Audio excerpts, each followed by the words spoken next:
इस देश में आतंकवाद देखा है। साथियों, एक देश को बनने के लिए 50 साल जरूरी होता है। 50 साल में वह देश संपूर्ण रूप से विकसित हो जाता है, लेकिन हमारे देश को आजादी मिले 75 साल बीत गया और 75 साल में वो 75 साल के बुजुर्ग ने अपने आंखों के सामने अपने बेटे को देखा है, 55 साल 50 साल वाले, और अपने 25 और 30 साल वाले पोते को देखा है। अगर उस पोते का शादी हो गया होगा तो पड़पोते को भी देखा 2-4 साल 5 साल वाले को। 4 पीढ़ी हमारे समाज के लोगों ने गरीबी, लाचारी, भुखमरी देखा है। मेरे साथियों, बाबा साहब डॉक्टर अंबेडकर जी ने भारत का संविधान बनाया और उसमें सब कुछ लिख दिया। रोटी कपड़ा मकान लिख दिया, शिक्षा, सुरक्षा, चिकित्सा, सम्मान लिख दिया। सबको आगे बढ़ने का अवसर मिलेगा, सबको आरक्षण लिख दिया, भाईचारा लिख दिया। धर्म, जाति, मत, मजहब के नाम पर देश में लड़ने वाले की कोई जगह नहीं है संविधान में, ये सब लिख दिया। लेकिन इसके बावजूद भी जो संविधान में नहीं लिखा वही सब हो रहा। इसलिए हो रहा है क्योंकि जो भी सत्ता में बैठे हुए लोग हैं उनको संविधान से कोई मतलब नहीं है, क्योंकि संविधान से इस देश के 54% बैकवर्ड को लाभ है। उस संविधान से 20% अल्पसंख्यक समाज को लाभ है। उस संविधान से 25% अनुसूचित जाति और जनजाति का लाभ है और 15% अपर कास्ट के लोगों का भी लाभ है। लेकिन एक साजिश के तहत, क्योंकि जो लोग हुक्मरान होते हैं उनके ऊपर अत्याचार नहीं होता, बाबा साहब ने कहा था। और इसलिए संविधान को फेल किया जाता है क्योंकि इस देश का 85% समाज कभी उठकर सत्ता के लिए संघर्ष ना कर पाए और सत्ता पर कब्जा ना कर पाए, इसलिए संविधान को फेल किया जाता। मेरे साथियों, बाबा साहब ने कहा था कि हमारा संविधान बहुत अच्छा है, लेकिन संविधान अगर फेल होता है तो हमें कहना पड़ेगा कि संविधान के लागू करने वाले लोगों की नीयत ठीक नहीं है। मामला यहाँ नीयत का है।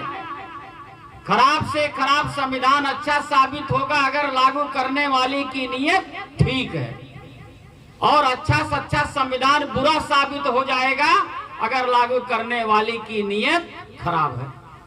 तो इसलिए मेरे साथियों, इन लोगों ने 75 साल में संविधान की धज्जियां उड़ाने का काम किया और उनकी मंशा है कि संविधान के अनुसार जो इस देश का बहुजन समाज है, जिनको बराबर लाभ मिला है, इनको अब लाभ नहीं मिलना चाहिए, इसलिए संविधान की धज्जियां उड़ाने का काम करते हैं। बाबा साहब डॉक्टर अंबेडकर जी जिंदगी के अंतिम क्षणों में 26 अलीपुर रोड उनका जो निजी आवास था, आवास के बाहर बाबा साहब कुर्सी पर बैठे थे। उनके साथ श्री नाना चंद्र रत्तू जो उनके पीए थे वो भी खड़े थे। बाबा साहब ने बड़े निराशा भाव में बोला, उन्होंने कहा, रत्तू लगता है मेरे जाने का समय आ गया, क्योंकि वो बीमार थे। रत्तू साहब के आंखों में आंसू आ गया। फिर बाबा साहब ने कहा कि रत्तू, मेरे जाने के बाद मेरे लोगों को बताना कि हमने बेशुमार मुसीबतों को सह करके इस आंदोलन को यहाँ तक लाने का काम किया। मैं कभी कांग्रेस के हाथ में नहीं बिका, किसी पूंजीपति ने कोई मुझे खरीद नहीं सकता।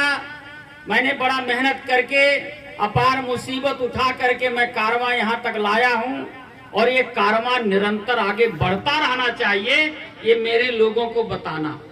और अगर ये कोई इस कारवां को आगे ना बढ़ा पाए तो वहीं पर रोक दे, कोई ना कोई जरूर पैदा होगा जो इस कारवां को आगे बढ़ाने का काम करेगा। और बाबा साहब के जाने के बाद 9 साल के बाद मानवर श्री कांसीराम साहब ने जो कारवां जहां पर रुका था उस कारवां को आगे बढ़ाने का काम किया और आज वो कारवां यहाँ तक जो आया है, घर घर गांव गांव तक पहुंचाने का काम किया है। हर नौजवान बुजुर्ग के साथ ये कारवां को जोड़ने का काम किया है। फिर बाबा साहब डॉक्टर अंबेडकर ने कहा कि रत्तू, डॉक्टर अंबेडकर नहीं मरेगा। रत्तू साहब ने कहा कि अभी तो आप दूसरी बात बोल रहे थे। उन्होंने कहा रत्तू, डॉक्टर अंबेडकर नहीं मरेगा और मेरे लोगों को ये भी बताना कि जब तक भारत का संविधान जिंदा है तब तक डॉक्टर अंबेडकर जिंदा रहेगा, कोई मार नहीं सकता। बाबा साहब अमर रहे, बाबा साहब अमर रहे, तो इसलिए मेरे साथियों, चाहे इस देश में लंबे अरसे तक केंद्र में, प्रदेशों में कांग्रेस पार्टी ने हुकूमत किया है, उन हुकूमतों में हमारे साथ अत्याचार हुआ है। चाहे बैकवर्ड के लोग हों, चाहे अनुसूचित जात के लोग हों, अनुसूचित जनजात के लोग हों, चाहे धार्मिक रूप से अल्पसंख्यक लोग हों, इनका आरक्षण कोटा पूरा नहीं हुआ। बाबा साहब डॉक्टर अंबेडकर को भारत रत्न की उपाधि नहीं दी गई। बाबा साहब डॉक्टर अंबेडकर को उतना सम्मान नहीं मिला जितना सम्मान देश में कौन सा महापुरुष है जिसका सबसे ज्यादा जन्मदिन मनाया जाता है, तो बाबा साहब डॉक्टर अंबेडकर जी का नाम लेकर आता है। बाबा साहब डॉक्टर अंबेडकर का जन्मदिन कोई सरकार नहीं मनाती, बल्कि गांव का बच्चा बच्चा मनाता है, खुशियां मनाने का काम करता है। तो बाबा साहब डॉक्टर अंबेडकर जी ने, उनकी चाहत थी इस देश में जात पात धर्म के नाम पर उत्पीड़न बंद होना चाहिए, हिंदू मुस्लिम के नाम पर लड़ाई दंगा बंद होना चाहिए। लेकिन नहीं मेरे साथियों, देश के आजादी के बाद इस देश में लोगों को भूखा रखा गया, नंगा रखा गया। स्कूल की दीवारों पर एक शब्द लिखा मिलेगा, एक वाक्य मिलता है, तमाम जीवन रक्षक दवाइयां बनाने वाली कंपनियों से भारतीय जनता पार्टी ने चंदा लिया, तो जो टिकिया, एक पत्ता 10 गोली का जो दवाई 50 रुपए में मिलता था, वो सीधे 200 रुपया मिलने लगा। जो इंजेक्शन 100 रुपए में मिलता था, वह इंजेक्शन 350 रुपए में मिलने लगा। ये पूंजीपतियों से चंदा ले करके उन पूंजीपतियों को कमवाने का काम भारतीय जनता पार्टी कर रही है। जो कड़वा तेल 65 रुपए में मिलता था,